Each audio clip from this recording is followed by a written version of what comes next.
Olá, sejam bem-vindos ao Alagoas em Pauta.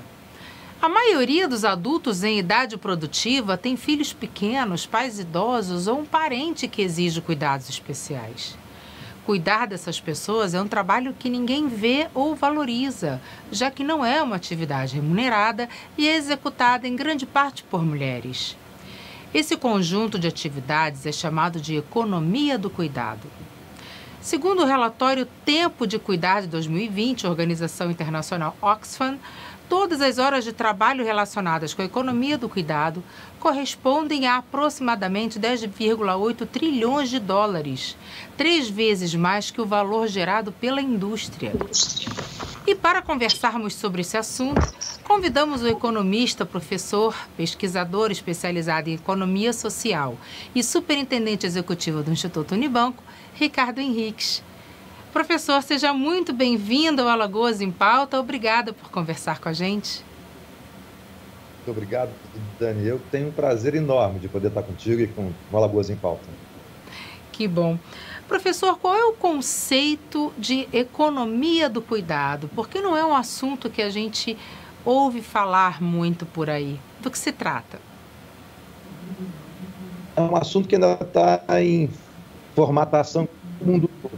Trata-se de toda a agenda que tem a ver com lidar com crianças, com idosos com alguma limitação, com pessoas com deficiência, ou seja, um conjunto de atividades que normalmente estão ocultas para a sociedade, que são atividades com forte dedicação e intensidade das pessoas, mas que não são reconhecidas ainda majoritariamente como atividades formais da economia. No mundo todo, elas são desproporcionalmente realizadas pelas mulheres, né? E, na prática, acabam assumindo o que a gente chama, né, de jornada dupla, jornada tripla.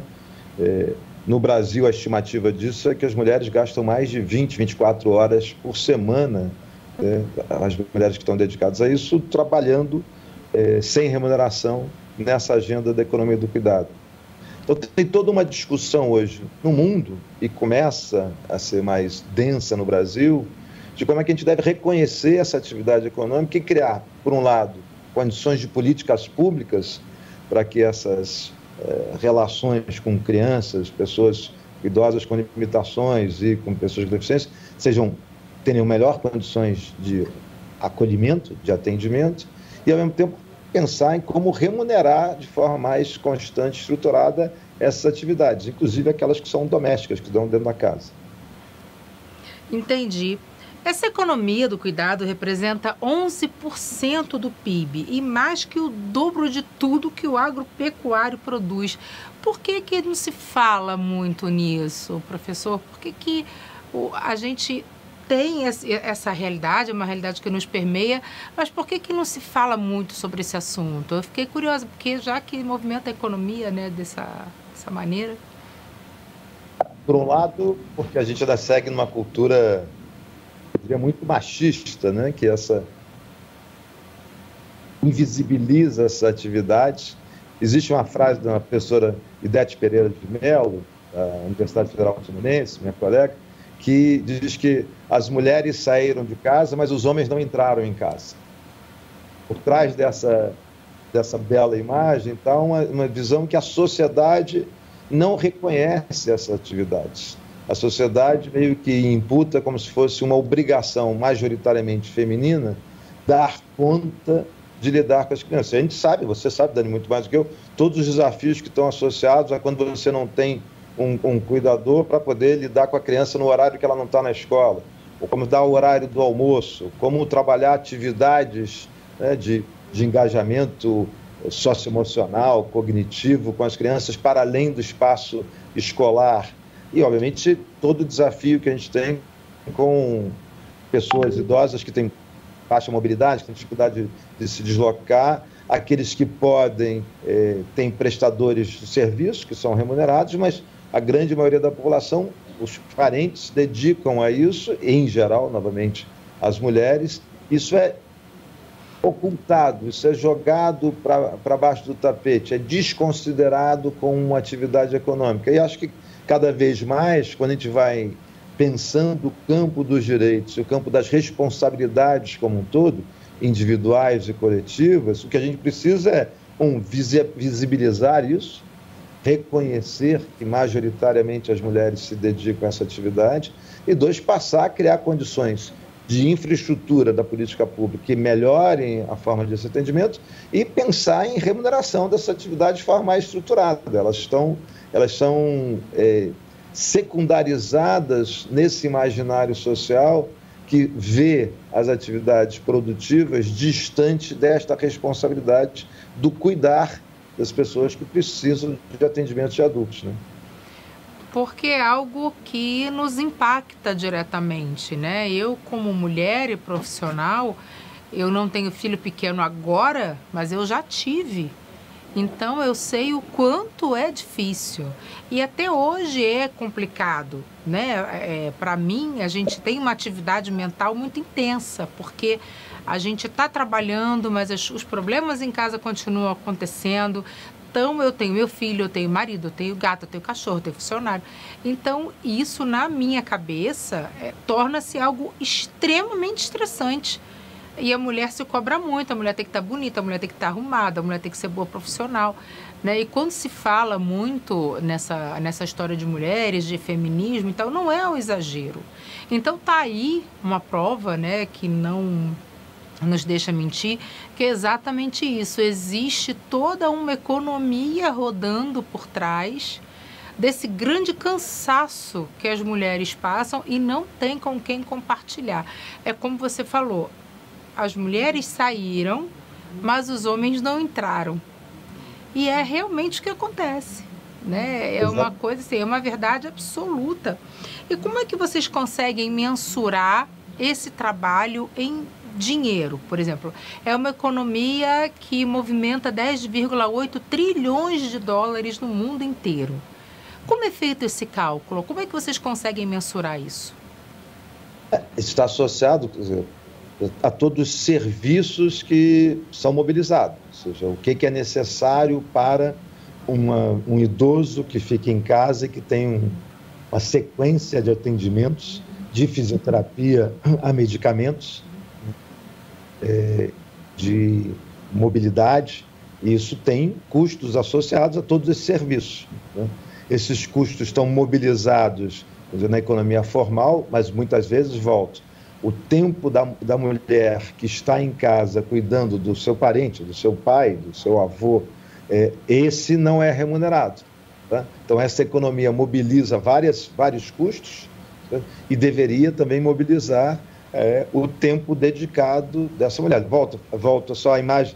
Se a gente está falando que as mulheres gastam 20 horas, 24 horas por semana nessa atividade, isso é equivalente a uma meia jornada de trabalho. Com certeza. É um dia da vida da mulher que é dedicado exclusivamente a isso.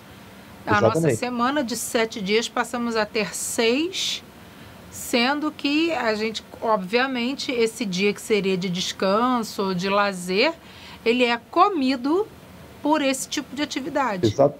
E de forma estressante, como você disse, porque ele não é tão bem arrumadinho assim, né? Ele é distribuído ao longo do dia e distribuído em jornadas que são meio, muitas vezes, malabarismo, né? Tem que sair mais cedo para poder chegar, tem que voltar.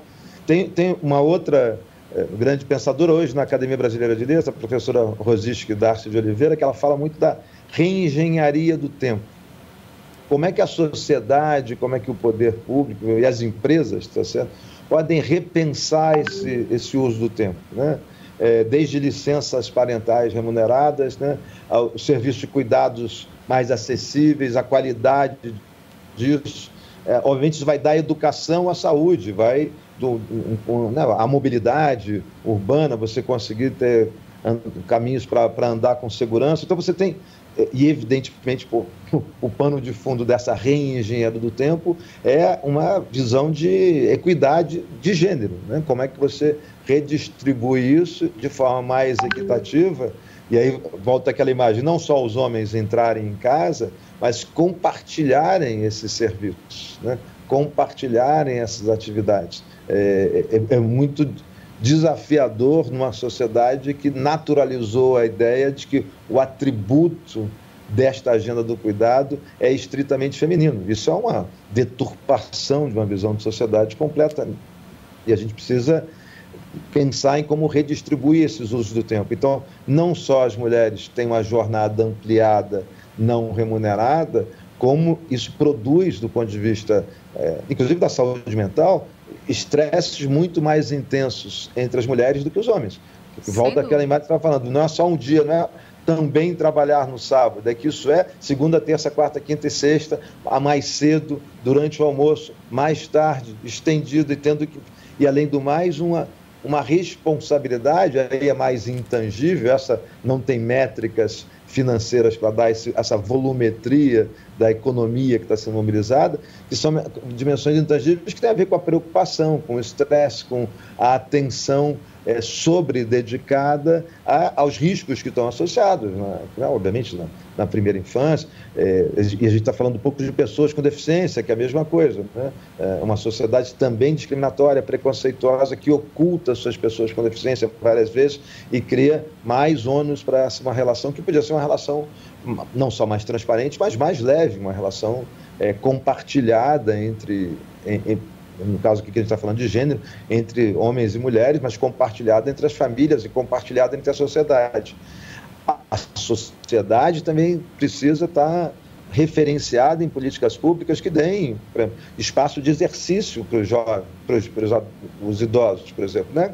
Todos os espaços comunitários de exercício, que a gente consiga garantir serviços culturais para os idosos, né?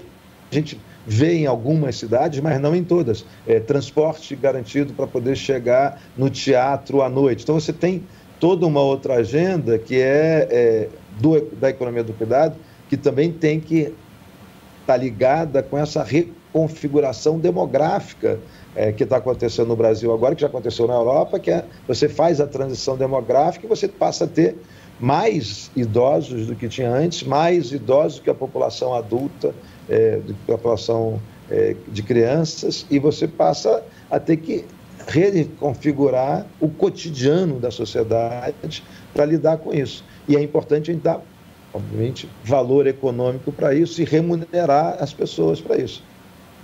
Tem uma outra literatura toda de economistas feministas, mais forte na Europa do que no Brasil. Maria Myers faleceu agora, em 2023, uma grande economista alemã, que ela está o tempo todo dizendo: por que não pensar também na política pública em remunerações desses trabalhos domésticos? Por que você não criar uma agenda, né, tal qual existe uma discussão sobre jornada de trabalho e pensar em jornadas mais curtas do que 40 horas podendo ser remuneradas, né? Não sei necessariamente isso é uma discussão que existe no mundo hoje, porque também não pensar em modos, obviamente tem que viabilizar financeiramente isso, mas modos de remuneração do trabalho doméstico que viabilizam aqueles que não estão no trabalho doméstico terem outras inserções laborais. Então, é uma agenda em discussão, é uma agenda em entendimento, mas é uma agenda que se faz cada vez mais presente, sobretudo com as reconfigurações da demografia do mundo e do Brasil. Sem dúvida. Esse comportamento machista, professor, ele é observado no mundo inteiro ou mais observado em países em desenvolvimento ou subdesenvolvidos, por exemplo? É um comportamento geral ou a gente observa mais nesses países com essa cultura latina, né? Que a cultura latina ela é mais machista do que a europeia, do que, de repente, a asiática, enfim? Acho que, infelizmente, é um traço global. Ele tem configurações e modulações distintas por regiões do Brasil, do mundo. Algumas muito dramáticas, que não tem nem a ver com a economia do cuidado, por exemplo, em partes relevantes dos países árabes e em alguns países africanos, várias meninas ainda sequer têm acesso à escola, né? Sim. Uma expressão radical desse machismo, desse preconceito, dessa discriminação, que impede, inclusive, crianças de gênero feminino de entrarem na escola, quanto mais, portanto, só progressão. Mas essa ideia de que o machismo é uma variável chave de organização dos modos de vida e, em particular, dos modos de trabalho, acho que atravessa o planeta, né? Talvez mais modulado em alguns países com mais tradição democrática, mas mesmo quando a gente olha para alguns países europeus que têm modulações melhores nessa direção, quando a gente bota um zoom, uma lupa nesse processo, vê recorrentemente agendas de discriminação de gênero muito fortes. E óbvio que essas camadas de discriminação, né, Dani, elas se sobrepõem. Quando a gente olha de novo para o Brasil, é uma discriminação forte derivada do machismo sobre mulheres, mas ela ainda é mais intensa quando a gente pensa no mundo do trabalho e fora do mundo do trabalho para mulheres, sobre mulheres negras, né?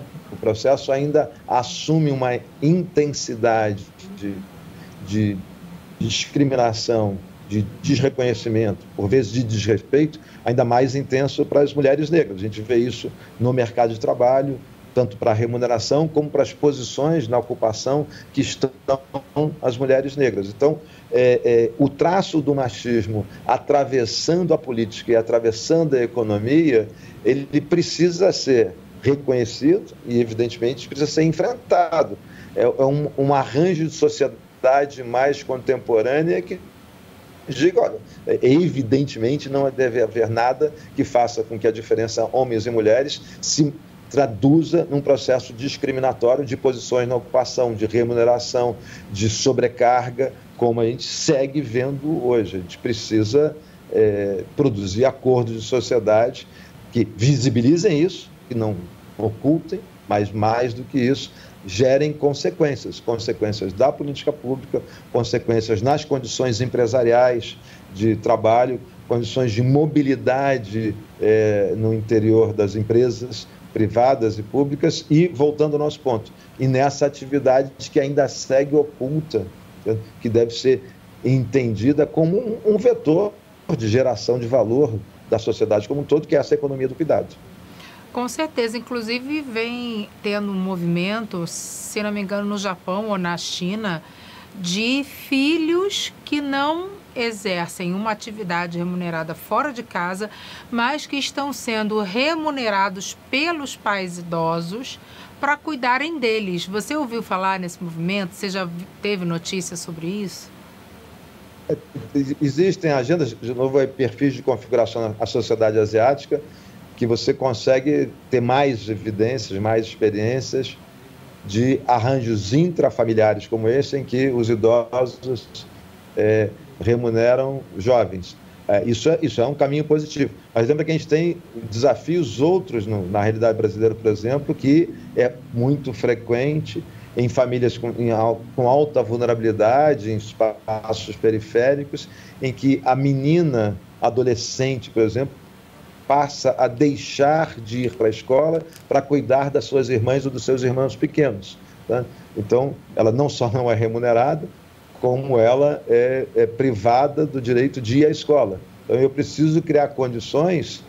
O que a gente está falando aqui não só a escola acolher essa jovem adolescente, mas eu tenho um processo de creche de qualidade pública para que a mãe possa sair de casa e a criança pequena está na creche. Claro. Então, o uso do tempo associado a uma política, no caso que eu estou ilustrando de creches, a uma política de transporte que reduza o tempo de deslocamento e permita ficar mais tempo em casa, né, mesmo indo para o trabalho. Elas compõem essas estratégias de responsabilidade pública para melhorar as condições de vida e as condições de trabalho. Mas há experiências nessa direção que são soluções de cultura local privadas que fazem a remuneração, o que é bastante positivo.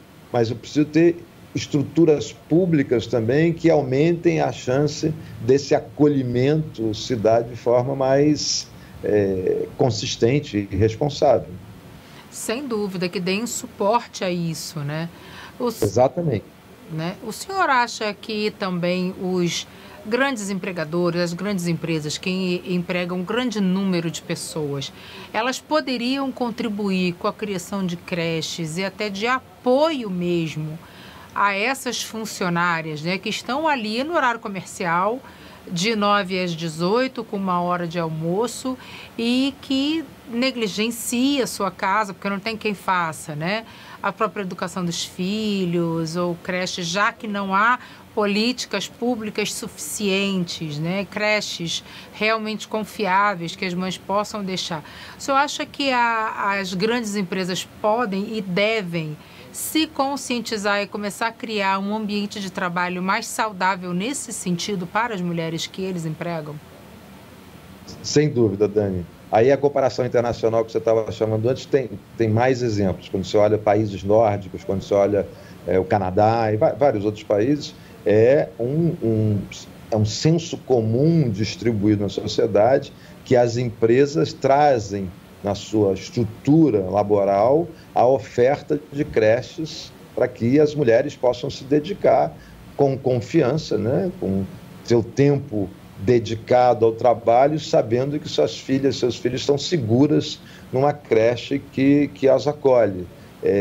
Isso é absolutamente fundamental, ou seja, que empresas mais maduras, responsáveis, que estão em linha com os princípios do ESG, né, da questão ambiental, social e da governança, elas não só devem promover isso, como devem estar atentas à qualidade do serviço de creches para poder aumentar, por um lado, o conforto, mas, por outro, a produtividade dessas mulheres que estão dentro das empresas, né? Isso dialoga com o que a gente falou há pouco sobre a reengenharia do tempo. É uma forma de desenhar o tempo no sentido dos seus usos, né? Dado que tempo é uma das variáveis mais escassas que a gente tem, mas os usos do tempo serem usos com mais qualidade. Então, uma dimensão que você está trazendo é as empresas privadas oferecerem creche de qualidade para as suas funcionárias, aumenta a qualidade do uso do tempo, gerando emprego, gerando acolhimento para as crianças, esta qualidade do tempo, e gerando melhor qualidade de dedicação das mulheres ao trabalho que elas têm nas empresas. Gera um aumento de produtividade, porque quando você trabalha em paz, com a cabeça sabendo que aquele setor da sua vida está mais ou menos resolvido, você consegue se dedicar com maior qualidade à atividade que você está exercendo. Então, é uma questão de inteligência corporativa mesmo, voltar os olhos para esse problema, não fingir que ele não existe e querer comparar em termos de produtividade, botar aí a igualdade de gênero, né, na prestação de serviço da mulher e do homem, sendo que o homem não tem 1/3 da preocupação e da responsabilidade de uma mãe. Um pai não tem, né? Isso é óbvio, é muito claro. Então, precisa, dentro desse trabalho de igualdade de gênero, considerar isso, porque a gente já nasce desigual nesse sentido, né? Infelizmente. Eu não sei se a gente nasce desigual, mas a sociedade rapidamente produz essa desigualdade. Como eu estava falando hoje, a gente naturaliza diferenças de um modo muito perverso, porque as diferenças se transformam em desigualdades. Isso não deveria ser assim, né? A gente devia transformar as diferenças em potência, né? Em capacidade de transformação. A gente tem, só por analogia, a mesma discussão no Brasil quando a gente olha para o racismo, né? A diferença entre brancos e negros existe, devia ser uma potência da nossa sociedade e ela se transforma numa discriminação e numa desigualdade. A diferença de gênero é a mesma coisa. Você tem potência associada a essa diferença, no entanto, transforma em desigualdade, e isso que você acabou de dizer se torna reconhecido e nítido para todo mundo, mas é totalmente absurdo. Por que os pais, homens, têm menos, não só tempo, mas atenção dedicada a seus filhos, né? Isso não deveria se sustentar, não deveria ficar em pé, a não ser por traços culturais muito profundos, por um lado, mas perversos, por outro, que nos deixam nessa situação, né? A gente precisa mudar a cultura tem uma mudança, mas ela é uma mudança mais longo prazo. Mas, obviamente, a gente precisa do outro lado, né? Voltando ao ponto, a gente precisa profissionalizar agendas que estão associadas à economia do cuidado. A gente precisa criar condições para que as mulheres tenham melhores possibilidade de se dedicar integralmente ao trabalho. Então, a gente tem que fazer agendas de mudança no campo cultural, que elas são mais do que necessárias e reconfiguram um projeto de sociedade que a gente está pensando para o futuro. A gente precisa também fazer agendas de redesenho, de profissionalização, para que várias oportunidades se deem de forma mais virtuosa. Sim, com certeza. E falando em agenda, a economia do cuidado, ela é uma agenda da ONU para a Agenda 2030 dos Objetivos de Desenvolvimento Sustentável? Ela está como referência da ONU. No Brasil é importante a gente só destacar, agora esse ano se fez um grupo de trabalho no âmbito daquilo que chamamos o Conselhão, para entender a economia do cuidado e criar diretrizes para isso no Brasil. Ou seja, então a gente tem referências internacionais, né, que o sistema ONU provocando essa reflexão por vários caminhos, obviamente ainda no arcabouço de igualdade de gênero, né, esse é o grande guarda-chuva, e a gente começa a ter hoje uma discussão que se estrutura, que ela ainda é inicial, mas a capacidade de a gente pensar, em última instância, seria uma política nacional de cuidados, né? Que eu acho que ficou mais visível, dado duas dimensões. Uma que a gente está discutindo muito, que é a sobrecarga do trabalho feminino, né, pela tripla jornada, se a gente quiser saber assim, falar assim, mas ao mesmo tempo o entendimento factual, com evidências muito nítidas, do processo de envelhecimento acelerado da população brasileira. Sim. A gente está fazendo uma transição demográfica, reduzindo a janela de oportunidade da juventude, muito mais veloz do que, por exemplo, a Europa fez nos anos 60, 70.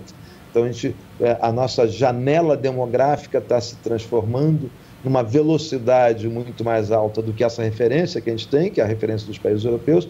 Isso, portanto, precisa uma adequação global do Brasil, com uma política nacional, inclusive, para dar conta desse envelhecimento acelerado e, portanto, nesse arcabouço, poder ter uma agenda estruturada para a questão da economia do cuidado. Maravilha.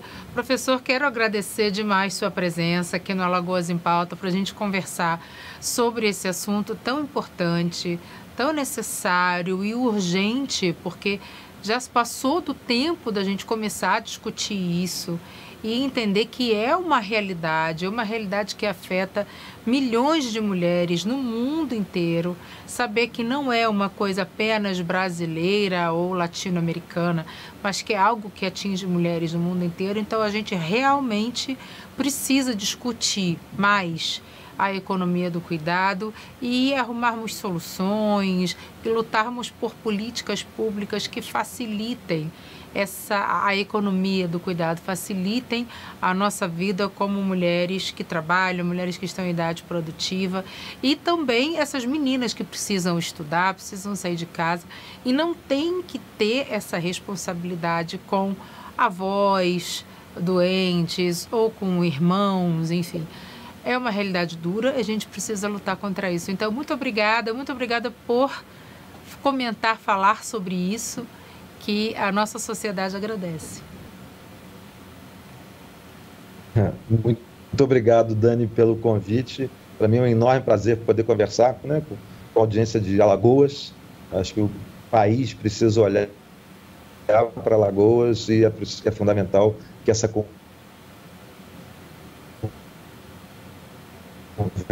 conversa densamento e que possam desfrutar da inteligência de Alagoas a serviço de um país melhor. Obrigado. Com certeza. E muito obrigada a você que nos acompanhou até aqui em mais uma entrevista do Alagoas em Pauta e até a próxima semana.